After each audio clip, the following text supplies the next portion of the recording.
बिस्मिल्लाहिर्रहमानिर्रहीम। अस्सलाम वालेकुम दोस्तों, मेरा नाम है रज़ा अहमद और आप देख रहे हैं पास कवरेज। दोस्तों, चंद साल पहले यूएई ने इसराइल को तस्लीम करके ये साबित कर दिया था कि मुसलमान हुक्मरान अपने इक़्तिदार को बचाने के लिए पस पर्दा न सिर्फ यहूदियों की पुष्पनाई कर रहे हैं बल्कि सिफारती और उनकी माली मदद भी कर रहे हैं। दोस्तों, आपने हमेशा ऐसे शहर तामीर होते हुए देखे होंगे जो कि दरमियान से शुरू होकर फैलते जाते हैं। मोहम्मद बिन सलमान ने सऊदी अरब में एक ऐसे शहर की तामीर शुरू कर दी है जिसके बारे में लोग काफ़ी अरसे से इस प्रोजेक्ट के बारे में गुफ्तगू कर रहे थे। 170 किलोमीटर लंबा एक ही साथ जदीद शहर बनाने जा रहे हैं जिस पर ना ही गाड़ियाँ चलेंगी और ना ही इस पर रोड बनाए जाएंगे। बिल्कुल सीधी लाइन में बनाया जाने वाला है दुनिया का सबसे पहला और सबसे बड़ा शहर होने वाला है, जिसको 2030 से पहले मुकम्मल करना सऊदी किंग और क्राउन प्रिंस मोहम्मद बिन सलमान का ख्वाब है। दोस्तों, अगर आप हमारे चैनल पर नए हैं तो चैनल को ज़रूर सब्सक्राइब कर लें और बेल के बटन को भी प्रेस कर लें ताकि मज़ीद इस तरह की इन्फॉर्मेटिव वीडियोस आप लोगों तक बआसानी पहुंच सके। दोस्तों, इसराइल एक ग्रेटर इसराइल के नाम से एक बहुत बड़ी रियासत कायम करना चाहता है जिसमें वो मस्जिद अक्सा के बाद वो मक्का और मदीना इस ग्रेटर इसराइल की प्लानिंग में शामिल है जिस पर ये कब्ज़ा करना चाहता है। इस मनसूबाबंदी की शुरुआत इसने सऊदी अरब में बनने वाले इस न्यूम शहर से कर दी है जिसकी तैयारी का अमल बहुत तेज़ी से जारी है। दोस्तों, याद रहिए उस शहर की बात हो रही है जहाँ पर इसराइल और उसके दज्जाली फितनों का राज खुलेआम होगा, अय्याशी और फाचियाँ खुलेआम होगी। ये सारा काम यहूदी अपनी पूरी प्लानिंग के साथ कर रहे हैं ताकि जब इनका मसीहा दज्जाल इस दुनिया में आए तो वो अरबों पर पूरी तरह गालिब आ चुके हों अपने कल्चर के ज़रिए और फिर इस शहर से वो पूरी दुनिया पर कब्जे की तैयारी करें। अब चलते हैं इस शहर की जानिब यानी न्यूम सिटी, जो कि अब तक का सबसे बड़ा एडवांस सिटी होगा। दोस्तों, सऊदी रॉयल फैमिली दुनिया की अमीर तरीन फैमिलीज में शुमार की जाती है। अमेरिकन बिजनेस मैगजीन, विकिपीडिया और फोर्ब्स के मुताबिक सऊदी रॉयल फैमिली ना मिलियन और ना ही बिलियन बल्कि 1.4 ट्रिलियन डॉलर की मालिक की फैमिली है। अगर इन पैसों को पाकिस्तानी करेंसी में कन्वर्ट किया जाए तो ये तकरीबन 325.996 ट्रिलियन के बराबर बनता है। और इसको और ज़्यादा आसान करूँ तो ये पैसा इतना है कि 35 साल हमारे पाकिस्तान को चलाने के लिए काफ़ी है। अगर दुनिया के टॉप 20 अमीरों की दौलत को मिला भी लिया जाए, जिसमें Jeff Bezos, Elon Musk, Bill Gates और मार्क ज़करबर्ग, इनके साथ साथ दुनिया के टॉप 17 बिलियनर्स की दौलत को भी मिला लिया जाए तो फिर भी वो इस शाही खानदान की दौलत का मुकाबला नहीं कर पाएंगे। सऊदी अरब के शाही खानदान की दौलत का ज़्यादातर हिस्सा इनको यहाँ से निकलने वाले ऑयल की बदौलत मिलता है। ऑयल निकलने से पहले सऊदी अरब रिलीजियस टूरिज्म पर डिपेंडेंट था, लेकिन 1938 में पहली बार यहाँ पर ऑयल दरियाफ्त हुआ और देखते ही देखते इस कुदरती नेमत ने पूरे सऊदी किंगडम का नक्शा ही बदल दिया। आज सऊदी अमेरिका के बाद दुनिया का दूसरा बड़ा ऑयल प्रोड्यूसर है, जो सिर्फ एक दिन में 1 करोड़ से भी ज़्यादा बैरल ऑयल प्रोड्यूस करके इसे 85 कंट्रीज़ में सेल कर रहा है। पर बुरी खबर ये है कि ये सब कुछ हमेशा ऐसा नहीं रहेगा। स्टैनफोर्ड यूनिवर्सिटी में की गई एक रिसर्च के मुताबिक साइंसदानों को ऐसे शवाहिद मिले हैं कि जो क्रूड ऑयल हम पिछले 150 साल से इस्तेमाल कर रहे हैं वो अब जल्द ख़त्म होने वाला है, यानी ज़मीन के नीचे ऑयल रिसोर्सेज जल्द ख़त्म होने वाले हैं। रिसर्च में एक अंदाजे के मुताबिक बताया गया है कि 2052 तक दुनिया से क्रूड ऑयल ख़त्म हो जाएगा या ज़मीन में इसकी मिकदार इतनी कम रह जाएगी कि जितना आप पैसा इस ऑयल को फ़रोख्त करके नहीं मिलेगा इतना इसको ज़मीन से निकालने में खर्च हो जाएगा। तो अब यहाँ पर सवाल ये पैदा होता है कि 2050 के बाद सऊदी किंगडम अपना गुजारा कैसे कर पाएंगे। गुजारा तो शायद हो जाए, पर ये शाहाना तर्ज ज़िंदगी कैसे बरकरार रहेगी। क्राउन प्रिंस मोहम्मद बिन सलमान ने अभी से ही सऊदी किंगडम को ऑयल की डिपेंडेंसी से हटाने का काम शुरू कर दिया है। दुबई की तरफ सऊदी अरब भी मगरिबी कल्चर को टूरिज्म के जरिए प्रमोट करने जा रहा है, या यूँ कहना बेहतर होगा कि इसराइल से ताल्लुकात बनाकर वो इस शहर को तामीर करने जा रहा है। ये शहर दुबई से भी ज़्यादा जदीद होगा। ये शहर दुनिया में मौजूद दूसरे शहरों से काफ़ी ज़्यादा मुख्तलिफ होगा, क्योंकि जहाँ पर दूसरे शहर दरमियान से स्टार्ट होकर आहिस्ता आहिस्ता बाहर की तरफ फैलते जाते हैं, पर यहाँ पर इस शहर में ऐसा नहीं है। ये शहर एक स्ट्रेट लाइन में होगा और वो भी 170 किलोमीटर लंबी लाइन जैसा। ये स्ट्रेट लाइन सिटी, जिसका नाम न्यूम सिटी रखा गया है, इसका सबसे बड़ा सऊदी मकसद मईशत को बढ़ाने के लिए किया जा रहा है, जबकि इसके पीछे इसराइल की पूरी प्लानिंग शामिल है। मोहम्मद बिन सलमान, जो कि सऊदी किंग सलमान बिन अब्दुल अजीज़ के बेटे हैं और गैर सरकारी तौर पर पूरे मुल्क को चला भी रहे हैं, इनकी मास्टर प्लान में 2030 तक सऊदी को ऑयल की डिपेंडेंसी से हटाना भी शामिल है। न्यूम सऊदी अरब के सूबे तबूक में बनाया जा रहा है, जहाँ पर गवर्नमेंट ने इस नए शहर के लिए एक स्पेशल जोन अलर्ट किया है।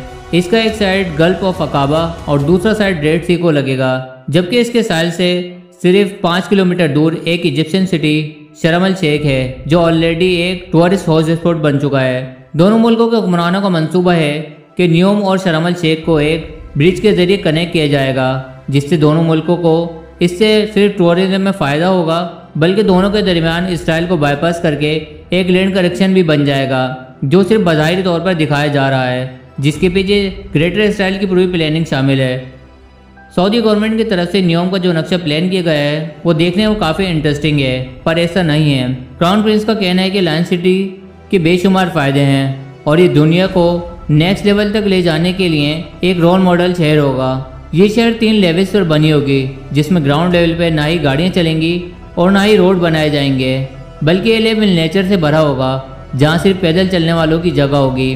दूसरे लेवल को सर्विस लेयर का नाम दिया गया है, जिसमें सारी कमर्शियल एक्टिविटीज़ जैसे कि ऑफिसेज, शॉप्स और मॉल्स होंगे। इस लेवल पर रोड होंगे और गाड़ियाँ भी इसी लेवल पर चलेंगी। न्योम का तीसरा लेवल इस जदीद शहर का बैकबोन साबित होगा, क्योंकि यहाँ पर ultra high speed transport system बनाया जाएगा, जो लोगों को 170 किलोमीटर पर पहले इस शहर के एक कोने से दूसरे कोने तक सिर्फ और सिर्फ 20 मिनटों में पहुँचाने की काबिलियत रखेगा। न्योम दूसरे शहरों के मुकाबले में बिल्कुल मुख्तलिफ होगा, क्योंकि ये पूरा शहर इसमें मौजूद electrical system, transport system, industries सब कुछ रिन्यूएबल एनर्जी पर चलेगा। यानी जो ऑयल 2050 में ख़त्म होना है, न्योम के लिए वो 2030 में ख़त्म हो जाएगा। ये लायन सिटी जहाँ रेड सी के साहिल से गुजरेगी, वहीं इसका ज़्यादातर हिस्सा 4500 फीट ऊंचे पहाड़ों से भी गुजरेगा, और सऊदी गवर्नमेंट ने इस हिस्से को ट्रोजेना का नाम दिया है। इस प्रोजेक्ट की कंस्ट्रक्शन के लिए किसी भी पहाड़ को नुकसान नहीं पहुंचाया जाएगा, बल्कि इसी नेचुरल लैंडस्केप की खूबसूरती को इस्तेमाल करके इसमें डेवलपमेंट की जाएगी, जहाँ vertical village, outdoor ski resort, mountain to mountain transport system, health centre और लग्जरी एंटरटेनमेंट सेक्टर भी बनाए जाएंगे। इस लायन सिटी की ज्योग्राफिकल लोकेशन ऐसे रखी गई है कि दुनिया की 40% पॉपुलेशन यहाँ पर सिर्फ 4 घंटे में पहुँच सकती है, और सऊदी क्राउन प्रिंस का टारगेट यहाँ 2050 तक 1 अरब की पॉपुलेशन को अट्रैक्ट करना है। अब जाहिर है इतनी जदीद और फ्यूचरिस्टिक सिटी पर खर्चा भी ठीक ठाक होगा।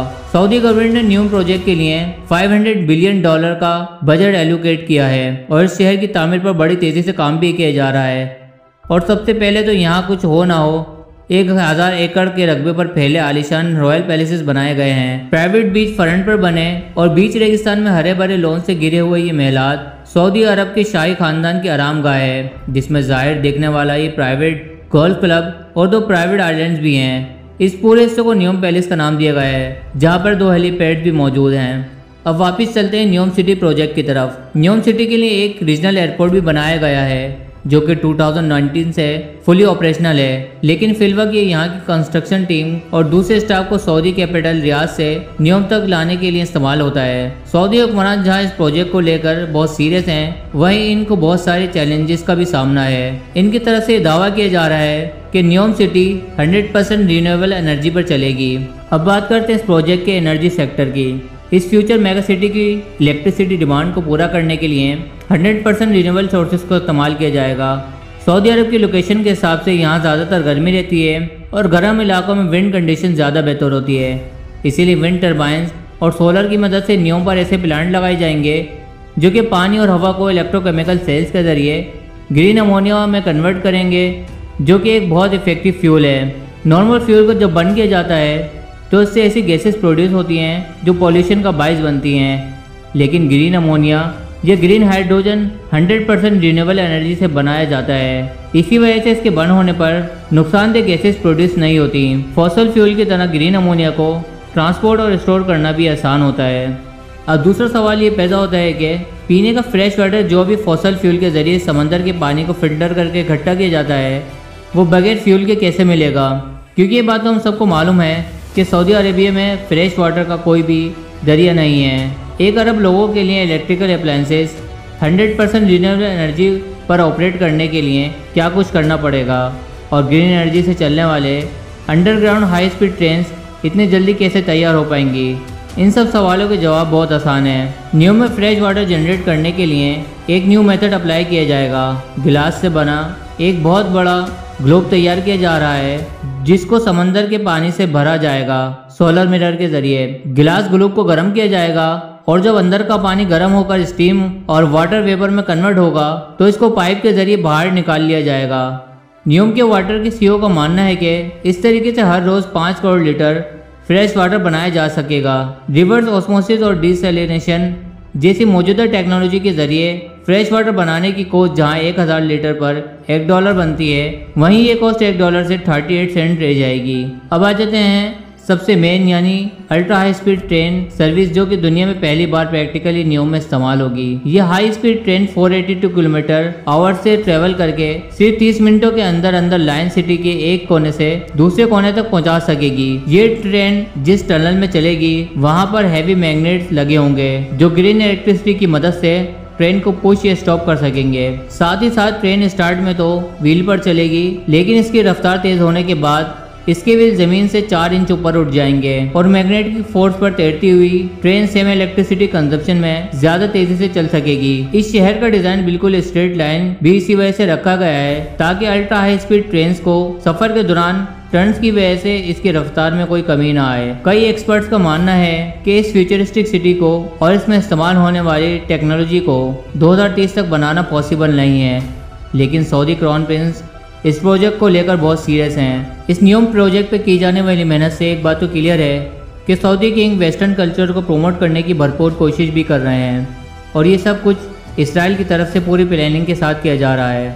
अल्लाह पाक हम सबको दज्जाल के हल फितने से बचने की कोशिश अता फरमाए, आमीन। दोस्तों, अगर वीडियो अच्छी लगी तो वीडियो को ज़रूर लाइक कर दिएगा। अगर अभी तक आपने हमारे चैनल सब्सक्राइब नहीं किया तो ज़रूर सब्सक्राइब कर दिएगा और अपने दोस्तों के साथ भी ज़रूर शेयर कीजिएगा। अब मिलते हैं आपसे अगली वीडियो में, तब तक के लिए अल्लाह हाफिज़।